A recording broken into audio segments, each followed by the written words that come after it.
खुलेआम जो यहाँ हत्याएं की जा रही है उसके इसका क्लिनिक नहीं सील होता है, इसके अवैध संपत्ति करके ऑपरेशन करता है, महिला की मौत हो जाए और आत्मदाह करेंगे हम लोग यदि इसकी गिरफ्तारी। आज मेरी मौजूदगी हरलाखी प्रखंड में है, NH 227L के समीप, जहाँ पे हरलाखी में आए दिन कोई ना कोई घटना घटते रहती है और उसको लेके आए दिन बैठक होती है, धरना प्रदर्शन होता है। आज इसी संदर्भ में यहाँ आए हुए हैं मिथिला स्टूडेंट यूनियन के एक सेनानी, जिला अध्यक्ष राघवेंद्र रमन के द्वारा लोक शिकायत में आवेदन दिया गया था, जहां से पता चला कि हरलाखी प्रखंड अंतर्गत बहुत सारे अवैध नर्सिंग होम चल रही है। इसके ऊपर जांच भी हुआ, जांच होने के बावजूद जितने सारे भी नर्सिंग होम है उसके ऊपर कार्रवाई की गई और 6 नर्सिंग होम ऐसे पाए गए जिसके ऊपर जुर्माना भी लगा। इसके बावजूद अभी भी अवैध नर्सिंग होम का कारोबार थम नहीं रहा है। और इसी बीच एक सप्ताह पहले एक नर्सिंग होम में, बीके यादव के नर्सिंग होम में एक पेशेंट का इलाज किया, इसी दौरान उसकी मौत हो गई। उसके छोटे छोटे बच्चों को उन्होंने रोता बिलखता हुआ छोड़ दिया। और इसके ऊपर जो ये घटना घटी है, इसका जिम्मेदार कौन है? वो डॉक्टर है या वो पेशेंट है या ये समाज है जिसे पता ही नहीं कि कैसा नर्सिंग होम चल रहा है। और आज इसी को लेकर यहाँ के जो युवा नेता हैं, जिला पार्षद प्रतिनिधि हैं और यहाँ के जो क्षेत्रीय प्रतिनिधि हैं, गरीब की आवाज को हमेशा बुलंद करते रहते हैं, चाहे वो NH 227L का मामला हो, चाहे गरीबों की कोई दुख दर्द का मामला हो, चाहे आशाओं के साथ कदम से कदम मिलाने का कार्य हो। विजय मार्शल जी से आज बात करते हैं कि आज यहाँ पे उन्होंने किस चीज को लेकर बैठक की है। सर बता पाएंगे? भाई जी, सबसे पहले तो मीडिया के जितने भी कर्मी आए हुए हैं उन लोगों को धन्यवाद, क्योंकि आप समाज के तीसरे पंक्ति के अंग हैं।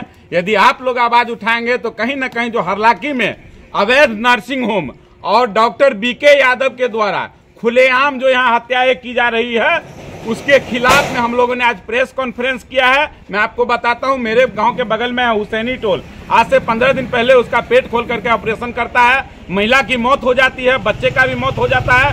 छोटे छोटे 5 बच्चे हैं। 3 लाख रुपया ये कहा था कि हम उसको देंगे और इसके दलालों के द्वारा लीपा पोती कर करके कुछ पैसा उसको दिया जाता है और उसका संस्कार करा दिया जाता है। मैं आपको बताता हूँ, विस्तृत रूप से बताएंगे। इरशाद बाबू हैं, इनका पड़ोसी ही है जिस महिला की मौत हुई थी। पूछ लीजिए आप। सर आप बता पाएंगे, शायद आपके वो पड़ोसी है, आपने उसमें देखा है कि किस तरह से उसके साथ इलाज हुआ और किस तरह से इलाज के दौरान उनकी मौत हो गई। आप लोगों ने क्या कार्रवाई करी? कार्रवाई तो नहीं की है अभी तक। जो परिजन थे उनके, हमको सूचित किया गया 4 बजे कि भाई ऐसी सी बात है कि बीके यादव के यहाँ ऑपरेशन करवा लिए हैं। हम बोले चलो अच्छा है, करवा लिए। तो जब पता चला सुबह 2 बजे में हमको कॉल आया कि जो हम दरभंगा ले जा रहे हैं, बहुत सीरियस हो गया है ये। लेकिन ये पेशेंट जो है यहीं पे इंतकाल हो गया था, यहीं पे उसकी मौत हो गई थी। जब वहाँ DMCH ले जाया गया तो वहाँ इसका प्रिस्क्रिप्शन मांगा कि डॉक्टर का प्रिस्क्रिप्शन दीजिए हमको। तो किसी पेशेंट को रेफर करता है तो प्रिस्क्रिप्शन नहीं देता है ये, क्योंकि इसके पास डिग्री है नहीं। किसी पेशेंट के साथ पुर्जा नहीं देता है कोई, ऐसी बोलता है ले जाओ। और पेशेंट यही मर चुका था और किसी तरह एम्बुलेंस में डाल के उसको DMCH रेफर कर दिया ताकि यहाँ पर हंगामा ना हो। कोई पेशेंट लेने के लिए आवे डेड बॉडी तो यहाँ हंगामा ना हो। पेशेंट मर चुका था यहीं, यहाँ से एम्बुलेंस से ले गया फास्ट, वहाँ DMCH में गया तो डेड बॉडी उसको करार दे दिया गया। फिर वहाँ से रिटर्न आया तो डेड बॉडी 7 बजे सुबह हम लोग ले गए। फिर वहाँ से हम लोग कुछ समाज के लोग जो है सो बोले कि भाई ऐसा तो नहीं है, इसको तो मर्डर कर दिया है। और फिर वहाँ से हम लोग 10 लोग आए तो मैनेज करने की कोशिश किया डॉक्टर, तो मैनेज किया। 10 लोग, उसमें कुछ दलाल भी थे, तो आए और मैनेज किए। तो बोला 3 लाख रुपया तक का बात है तो दे देंगे। 1 लाख दे करके उसके बाद टला रहा, अभी तक उसका पैसा भी बाकी है। और छोटे छोटे बच्चे बहुत गरीब है, अगर नहीं है तो चलिए हम लोग देख करके उसके बच्चे को भी बात करते हैं। उसका हस्बैंड है, बहुत गरीब लाचार है। और क्या आप लोग जो यहाँ पे बैठक किए हुए हैं, यहाँ पे जो एक आंदोलन के रूप में एक बैठक जो किए हुए हैं, सारे जनप्रतिनिधि मौजूद है आपके साथ, यहाँ के युवा जनप्रतिनिधि मौजूद, जो हर समय मौजूदगी रहती है इनकी हर समस्या में। आप लोगों का इस बैठक का मुख्य उद्देश्य क्या है? मुख्य उद्देश्य है कि यहाँ से डॉक्टर बीके यादव फर्जी डॉक्टर है, उसके पास कोई डिग्री नहीं है।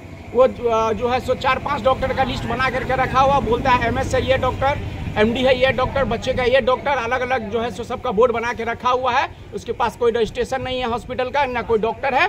और वो आता है और खुद से ऑपरेशन करता है और महीना में 4, 5, 6 तो मरता ही रहता है उसके क्लिनिक पर। और इसको तो हम अच्छी तरह जानते हैं। जब इधर के मकान में था उसी टाइम हम सिविल सर्जन से जाके मिले थे। उसके बाद बीके यादव का बोर्ड उठा करके फर्स्ट टाइम हम दिए थे एप्लीकेशन। लेकिन डॉक्टर के द्वारा, कुछ लोगों के द्वारा सुनने को यह भी मिला है कि जो डॉक्टर है वो किसी राजनीतिक विभाग से बिलोंग करते हैं। वो कहते हैं कि हम किसी प्रकोष्ठ के अध्यक्ष, इसके बारे में क्या जानकारी है? जी मालूम है, नेतागिरी भी करते हैं। जरूरत पड़ता है तो नेताओं सबसे मिल करके ही संस्था चलाता है किसी तरह। ये किस प्रकोष्ठ के अध्यक्ष हैं? ये शायद राजद का है। ये राजद के कौन से प्रकोष्ठ के अध्यक्ष हैं? चिकित्सक है। हाँ भाई जी, ये पार्टी को बदनाम करने का काम कर रहा है। ये राजद में इसका सदस्यता भी नहीं है, यहाँ का वोटर भी नहीं है।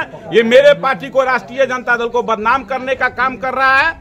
ये बहुत बड़ा, यदि इसकी गिरफ्तारी 2 दिन में यदि इसकी गिरफ्तारी नहीं होती है, क्लिनिक सील नहीं होता है, तो हम लोग पूरे जनता के साथ उसके क्लिनिक के सामने में आमरण अनशन पर आत्मदाह करने को हम लोग तैयार हो जाएंगे, यदि इसकी गिरफ्तारी नहीं होती है और इसका क्लिनिक नहीं बंद होता है। मैं आपको बताता हूं, इसके क्लिनिक के नीचे सर्च किया जाए, इसके हौदी में यदि 50 से कम नरकंकाल निकलेगा तो मैं राजनीतिक छोड़ दूंगा। भाई जी, ये अभर्षण करता है, सीमावर्ती क्षेत्र में ये अभर्षण करता है, पेट खोलता है, पेशेंट गड़बड़ा है तो सीधा एक खाना बनाया हुआ हौदी टाइप का, उसी में सीधा ये डालता है। देख सकते हैं, इतनी बड़ी जो है यहाँ पे बताया जा रहा है जनप्रतिनिधि के द्वारा किसी राजनीतिक तंत्र को बदनाम करने का काम किया जा रहा है। मैं आपको बता दूं, विगत कुछ दिनों पूर्व, बल्कि कुछ वर्षों पूर्व की अगर बात करें तो बेनीपट्टी में ऐसे ही आवाज उठाया गया था वहां के आरटीआई एक्टिविस्ट अविनाश के द्वारा, और उन्हें इन्हीं जो अवैध नर्सिंग होम के जो दलाल हैं, जो इसके बहुत बड़े भ्रष्टाचारी हैं, जो एक गिरोह चल रहा है, उसकी हत्या कर दी गई और आज तक उसका पता नहीं चला। और अभी भी अवैध नर्सिंग होम जो है चरम सीमा पे है, और इसी के लिए आवाज बुलंद किए हैं यहाँ के जो जिला परिषद प्रतिनिधि है, यहाँ के युवा प्रतिनिधि हैं विजय मार्शल जी, ये बता रहे हैं कि उसके वहाँ चेक किया जाए, अगर उसमें से कोई ना कोई ऐसा सबूत नहीं निकलता है तो मैं राजनीति छोड़ दूंगा। और ये जो वीके यादव जो नर्सिंग होम चला रहे हो, जो बता रहे हैं कि हम आरजेडी से मेडिकल प्रकोष्ठ के, चिकित्सा विभाग के प्रकोष्ठ के अध्यक्ष हैं, उनके द्वारा सरासर आरोप लगाया जा रहा है कि हम उससे जुड़े हुए हैं। ये भी बता रहे हैं कि इसके ऊपर भी हम राजनीतिक पार्टी से, अपने पार्टी से, आरजेडी के पार्टी से हम निवेदन करते हैं कि उसके ऊपर जांच किया जाए, और अगर त्वरित उसके ऊपर कार्रवाई नहीं होती है तो हम लोग एक बड़ा आंदोलन करेंगे, हम आत्मदाह करेंगे। ये एक बहुत बड़ी चुनौती बनी हुई है जिला प्रशासन के लिए, यहाँ के प्रखंड प्रशासन के लिए, क्षेत्रीय प्रशासन के लिए। तब तक के लिए आनंद में विदा लेता हूँ।